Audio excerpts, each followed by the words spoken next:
Bonjour à tous, dans cette vidéo je vais vous présenter un outil qui pourrait vous intéresser si l'API de Canva est quelque chose qui peut vous intriguer pour votre projet. Je ferai sûrement une vidéo sur l'API de Canva, une vidéo un peu plus complète, mais il me faudra sûrement un peu du temps car ce n'est pas quelque chose qu'actuellement je maîtrise parfaitement.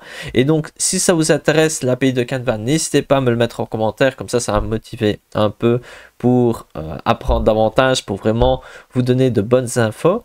Ici je vais vous présenter un outil qui peut vous intéresser, qui peut s'intégrer avec Make ou Zapier ou d'autres concurrents, qui s'appelle Template. Donc ça ressemble à ceci, c'est Template. Ici vraiment vous avez l'interface de l'outil et l'aspect intéressant de Template, donc c'est .io, je vous mets le lien dans la description, et ça ressemble un peu à ceci. On peut voir que c'est assez joli. Et si vous allez ici dans la section No Code et je vais sur Make Intégration, je vous montre juste un exemple d'utilisation et après à vous de voir un peu, de tester l'outil. Ça me semble un outil vraiment intéressant si vous voulez relier Make avec un outil qui vous permet de générer des designs. Donc ici je vous montre juste un exemple et après on va un petit peu plus en détail. Donc ici on pourrait potentiellement relier trois outils: Make, Template.io, c'est l'outil qu'on utilise actuellement, et Google Sheets.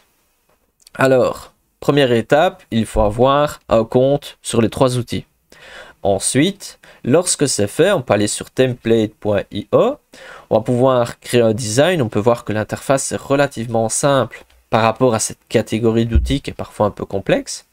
Et ensuite, lorsque c'est fait, vous allez pouvoir ajouter les bonnes infos. Ici, vous avez même une petite vidéo sympa où on a vu dès le début que la personne a créé un design et ensuite, elle a personnaliser le design. Donc créer un template. Ensuite la personne elle crée le template avec toutes les infos et lorsque c'est terminé, elle a terminé son template, elle peut recommencer un autre et ainsi de suite. Ensuite la deuxième étape du processus, c'est aller sur Google Sheets et là vous pouvez faire ce genre de travail, mettre le titre, le sous-titre, finalement mettre les informations en termes de texte pour chaque élément de texte ou d'image présent sur template.io. Et ensuite, il sera temps de passer sur Make. Pour ceux qui ne savent pas, Make est un outil pour automatiser des tâches. Par exemple, on va faire quelque chose de... Je vais aller sur Make, comme ça vous allez voir un petit exemple. Une personne peut remplir par exemple un formulaire et ensuite il y a différentes actions qui suivent, par exemple envoyer un mail ou ce genre de choses.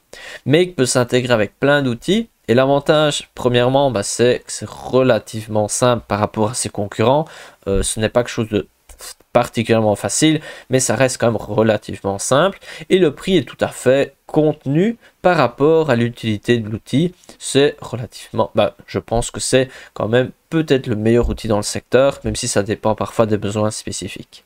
Et donc ici Make fonctionne avec un système qui s'appelle des scénarios. Donc il y a une première étape, une deuxième, une troisième, et parfois il y a des bifurcations, ce genre de choses. Et ça, je vous laisse lire tranquillement si vous voulez en savoir davantage.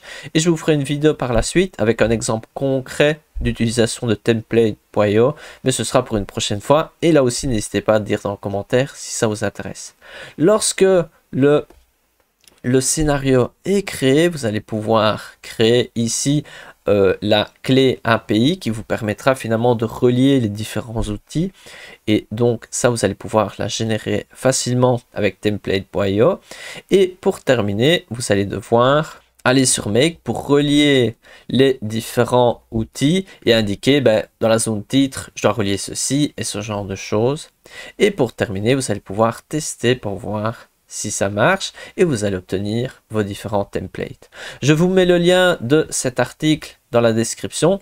À noter que vous avez aussi le même article pour Zapier pour ceux qui utilisent Zapier, mais vous pouvez aussi utiliser Template avec d'autres outils et n'hésitez pas à découvrir cet outil qui est vraiment intéressant par rapport au fait que premièrement il est relativement simple d'utilisation, du moins par rapport à ses concurrents, par rapport à la complexité de l'univers.